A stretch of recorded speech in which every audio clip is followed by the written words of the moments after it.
This is the Friday Night Fever Afterburn, sponsored by Peden Heating and Air Conditioning.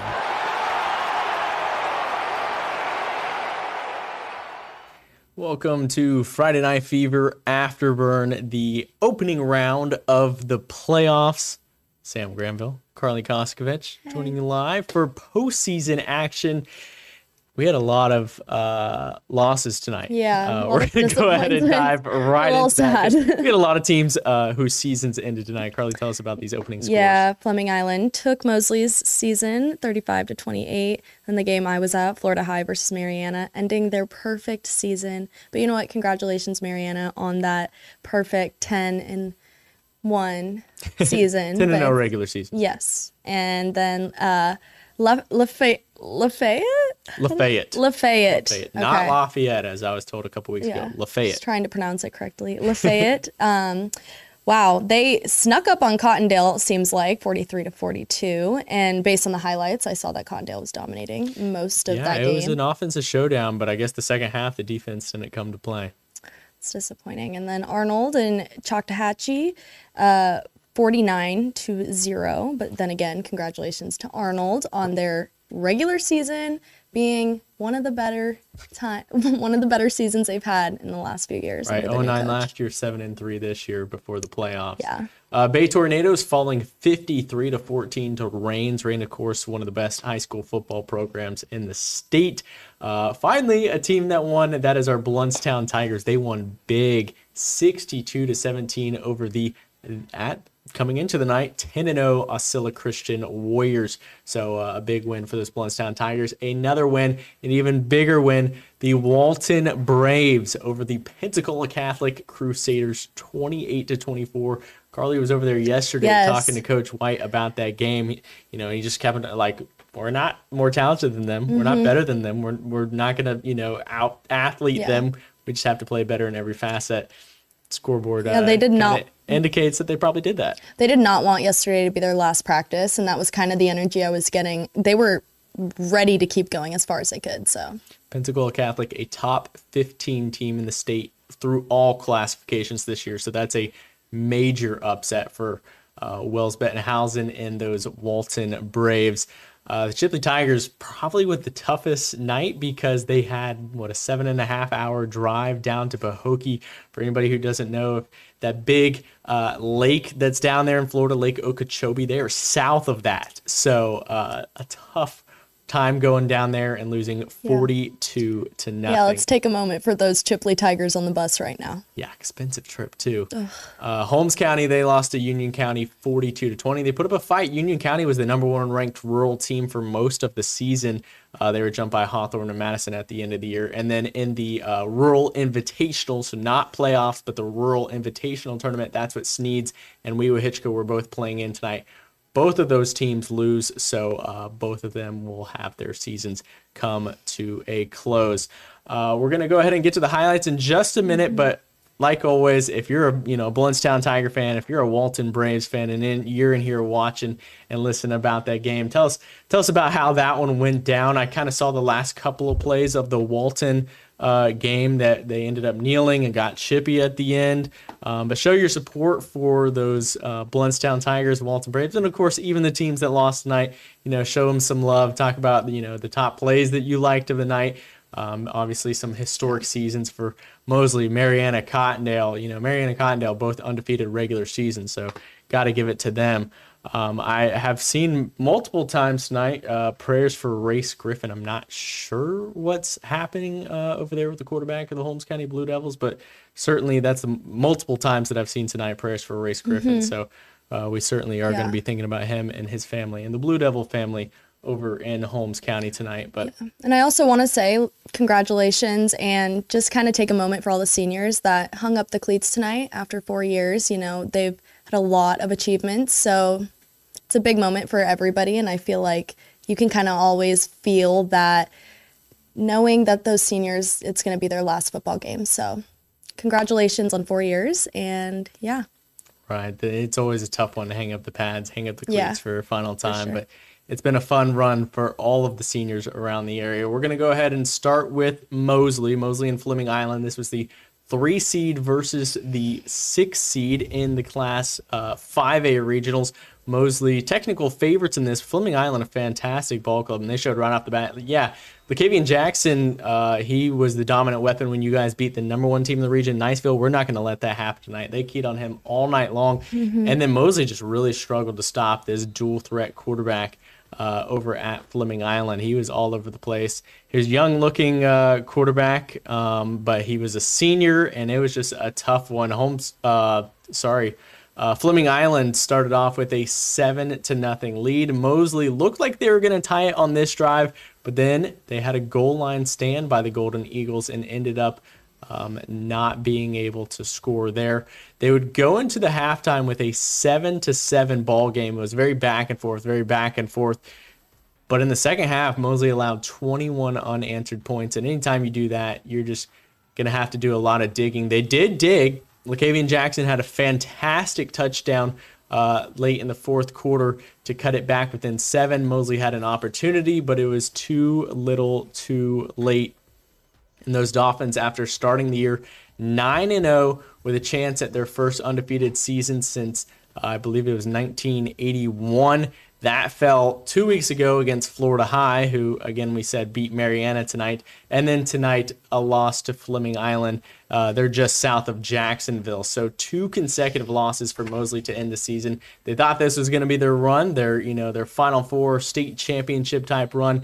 That was not the case. So a lot of talent over there, and they're going to wish that they could have their last 2 games back. But it's too late because now the season is over. And you got to, check in with Mosley and, that offensive line, and they were rolling for much of the season, rolling past their opponents. But for sure, I just think, there wasn't enough challenges for them this year, not enough close battles that they had to, come from behind. They always schedule their bye week around Niceville, so that's okay. We get 2 weeks to prepare for them. So you win that game, and everybody's like, okay, Mosley's a state championship caliber team. I said that. I thought that. And then you see, okay, against Florida High, close loss over there. Yeah. And then tonight, just things weren't clicking. The offensive line and Freitas seemed to not be on the right page tonight. They were over on the sidelines trying to figure out what's going on. The defense was all over Lakavian Jackson all night. They're like, let anybody else beat us besides Lakavian Jackson. And that's kind of what happened in this contest. But Mosley does end up losing by 7, their season coming to an end. But like you mentioned, these seniors, man, there's a lot of fantastic seniors over there for Mosley. Some who will be playing football at the collegiate level next year, but you hate it for the guys who are hanging it up for the final time. But I feel like even in that Mariana game, it was a very similar situation. They haven't been challenged enough throughout the season, and then when they finally have that team that matches their skill level, it's almost like, well, we haven't been competing at this level for all of this time. So not that they don't know what to do, but it's definitely a shock. It almost felt like at the beginning of the game for the Bulldogs. And then again, like you said on Lakavian Jackson, they knew Amari Clemens, stop him. So that definitely kind of limited their run game. And I think, I'm not a coach, but I thought maybe they should throw it to Sergio Womble. I've always seen him be successful with those. So, but, they knew that Amari was going to be their force to be reckoned with. Let's go ahead and pull up those highlights so we can see. Go ahead and continue what you were saying there. I was just like, oh, you're already talking about him. Go ahead. Oh, no, yeah. I was just like, when you said that, it reminded me that this was pretty much what happened in this Mariana game as well. Right. So, yeah, you could see the blocked punt definitely hurt the mental piece of the Bulldogs. I remember standing there, everyone go, oh, and it kind of just felt like a cloud went over that sideline. And that was really when everything started to just kind of fall apart. Fall apart in a sense. And it just kind of felt like they were not chasing, but kind of just grabbing and taking whatever they could get, as Florida High was really the dominant team in this game. And it's, I don't know. I do know there was one play, it'll come up in a second, where everybody on the sideline was ready for Kenyon Holden to get this touchdown. It'll come up in a second. I don't know. We believe it. Yeah. But I felt like that was going to be their biggest opportunity, their best opportunity. It's right here. And then, unfortunately, he takes that run, but it wasn't good enough. Their defense they had some very fast guys on defense, and they just were dominant. They knew where to go and where RJ was probably going to place the ball if he threw it. And like I said, all over Amari, all over their running backs. So, yeah. Yeah, definitely a tough loss for Mariana. This is a game that they really wanted. They wanted the revenge. They lost handily last year. But Florida High, this is a younger Florida High, but a young Florida High is still a fantastic Florida High. And as we see down in the comments, they got Gadsden County next week, who might be, one of the best teams in the Southeast. So that should be a fantastic ball games. But again, congratulations to Coach Glover and those guys on a perfect regular season. You hate to see it end this way, but it was quite a lot of fun this year. I did see Race with a head injury tonight. So prayers to Race Griffin, a fantastic athlete for Holmes County. We'll be keeping him certainly in our thoughts and prayers tonight. I see a lot of discussion down here in the comments about, Bluntstown, long trip back to the Panhandle, lots of Bluntstown ending Osceola's perfect season. They got Boot Hill next week. Yeah, hate any team that has to go to Boot Hill. That would be the Madison County Cowboys.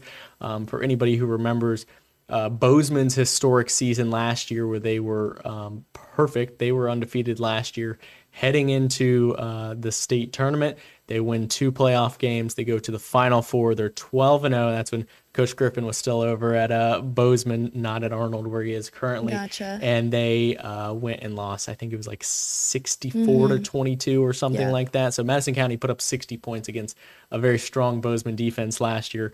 We know what they're capable of. So Bluntstown, they are advancing. They're going to have their hands full next week. That is for sure. We're going to get into the Cottondale game, and then we'll talk more about Bluntstown and Walton, the two teams that are continuing in the playoffs. Then we'll get into the Rural Invitational, where we still have a couple more teams as well. But let's go ahead and talk about Cottondale and Lafayette. This was a game, a Battle of the Hornets, where we saw this Lafayette team beat Shipley by like 40 a couple weeks ago. And I'm not going to lie, coming into this game, I was like, man, like that they're going to have a rough time with Lafayette tonight. You got no Jock on the sidelines. You got no starting running back for Cottondale this week. He was done for the year.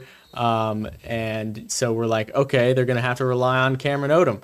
Cameron Odom was fantastic. We saw these highlights where, he's just out there looking like he should be the starting quarterback for the Florida State Seminoles this year. You can't get any worse. You might as well throw Cam in there.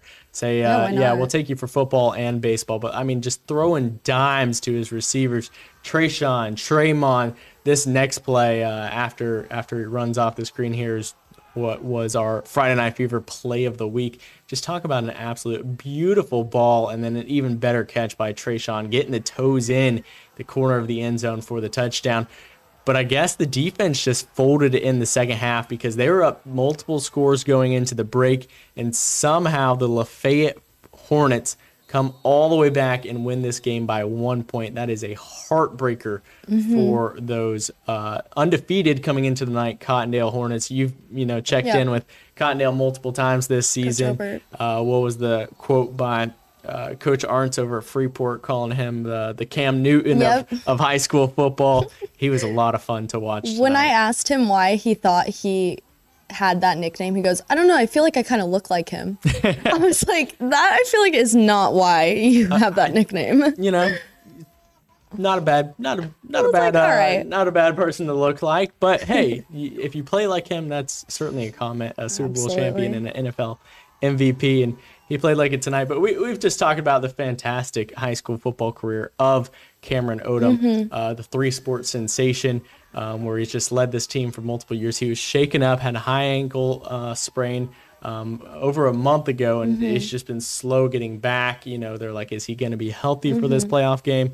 he was incredible tonight. He was fantastic, left it all out on the field. You hate to see that this is how things end.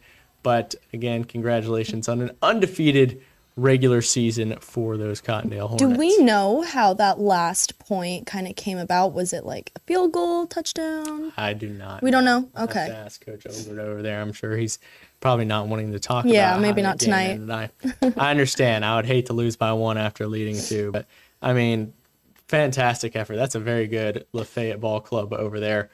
So you got to tip your cap to those Cottondale Hornets. But like I said, we're going to talk a little bit more about those Walton Braves and the Blountstown Tigers. Blountstown in particular, I have the stats from tonight in this game.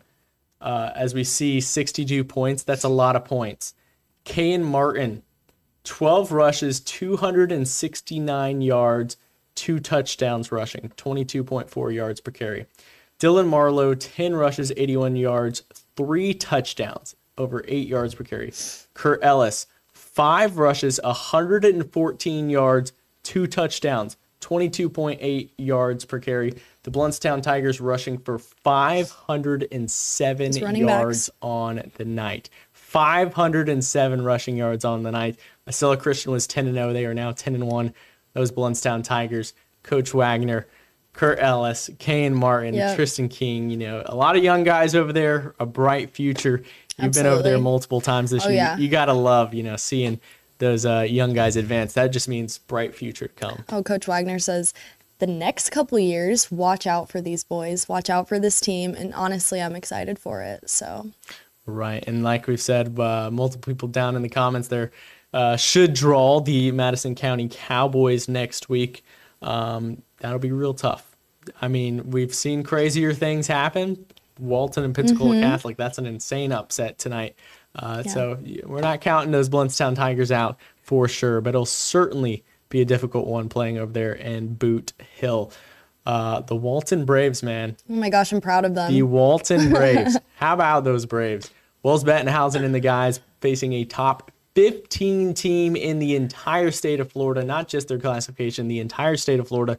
They were the 2 seed this year. I believe that's right. The 2 seed, yeah. 2 seed and the 7 seed. Walton has lost to them in 2 consecutive matchups. They lost in the playoffs last year. They lost this season in the regular season to Pensacola Catholic. They beat Pensacola Catholic for the district title last year in the regular season. It was their first win over Catholic since 2004. Wow. This is now their second win over Catholic, their first since 2023. So certainly when you split 2-2 with Pensacola Catholic, that is just incredible work by Coach Keith White, Wells Bettenhausen, Dominic Gooden, Braden Sampson. We said Peyton C is out right now, but a lot of fantastic athletes over there for the Walton Braves. They're going to be moving on to the next round, and they will have a nice road trip to Jacksonville next week. So the Walton Braves will be playing over in Jacksonville against the Bulls Bulldogs. It's actually funny. When I was at the Walton Blountstown game a couple weeks ago, I ran into, I don't know, probably a parent or something, and he was saying, yeah, like, we really want to play Mariana in the first round of the playoffs. We don't want to play Pensacola Catholic. We don't want to play Pensacola Catholic. And I was like, oh, because at the time Mariana was undefeated. And I was like, oh, well, I'm not really sure which one. But then again, I didn't know much about Pensacola Catholic. So the fact that they took this and just eliminated Pensacola Catholic is done. So it's quite impressive. Right. Pensacola Catholic was, I think a Final Four team last year, but at least a region final team last year. Correct me if I'm wrong. But again, they make fantastic runs almost every single year. They're one of the best teams in North Florida year in and year out, like a Niceville. They certainly are a powerhouse. But how about those Walton Braves? How about Coach White? Congratulations, you guys are moving on. All I have left to talk about at this point, besides we have Walton and Bulls in the next round and Madison County and Blountstown in the next round, is our rural invitational bracket. That's all that we have left. Remember, whether or not you call it the playoffs, I don't call it the playoffs.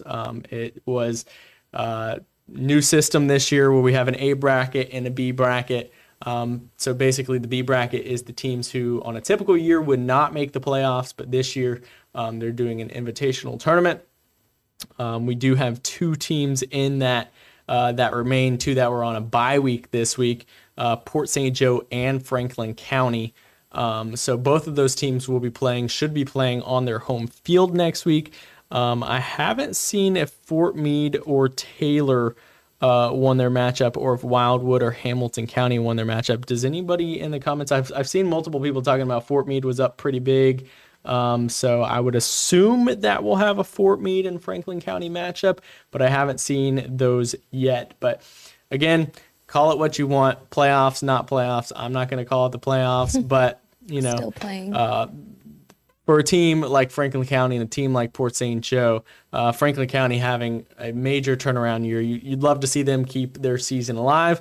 Port St. Joe, obviously, for all that they've endured this year, the heartbreak that they've endured with one of their players passing away earlier this season. Coach Tanner Jones said, I want my seniors to play as many games as possible. They love playing for chance, and, I want to see them play as many games as possible. So for Port St. Joe, we'll love to, see them continue that streak. If Franklin County and Port St. Joe both win next week, we could get a Port St. Joe and Franklin County matchup in the semifinals of that invitational tournament. So that could be a lot of fun. But other than Walton, other than Bluntstown, all we have left are those 2 little invitational teams in St. Joe and Franklin County. So just like that, we had a lot of hope for this week, and in a short amount of time, that hope has vanished. It's gone. It's vanished from Mosley, Mariana, Cottondale, a lot of these teams that we thought had a chance this week. It is all gone. Yeah. But I will tell you guys, because we have so little teams moving on and potentially no highlights for the actual playoffs next week, depending on if we can get over to Madison County. That would be the closest game. 3 hours away, Madison County would be the closest game. There's a chance. We'll see how it goes. We'd love to get over to that game. Probably not going to be able to get over to Jacksonville for bowls. But we certainly will be able to cover St. Joe and Franklin County next week. But that means this will likely be our final Afterburn episode of the season. Wow. We love Friday Night Fever Afterburn. I know you guys love Friday Night Fever Afterburn. We love you guys joining us every single week. Mm-hmm. The dedication is so much fun. And as a reminder, Friday Night Fever Afterburn, the #1 digital show in the state of Florida, 3 years in a row, hoping to make it 4. So hoping. That is not small news stations. That is not the Panhandle. That is all news stations statewide, 3 years in a row. Best digital show, weather, news, sports. Not to our horn, but Spencer is over there every single week for us, doing the hard work. Glitches or not, he's been over there grinding this year. So we love Spencer and our Friday Night Fever Afterburn show. This is Karli's first year on Afterburn, and she's like, man, this has been so much fun. I think that's my favorite part of this job. And I'm like, it's my favorite part of this job. I know, I can't believe it's over. Yeah. Cry. But that is going to do this week for us. Again, congratulations to those Bluntstown Tigers and the Walton Braves. We'll be checking in with you guys this week for sure. Absolutely. If you want to watch the highlights of those 3 losses that we did get tonight, you can find those over on mypanhandle.com. But we will see you guys next year on Friday Night Fever Afterburn. For now, you guys have a good night.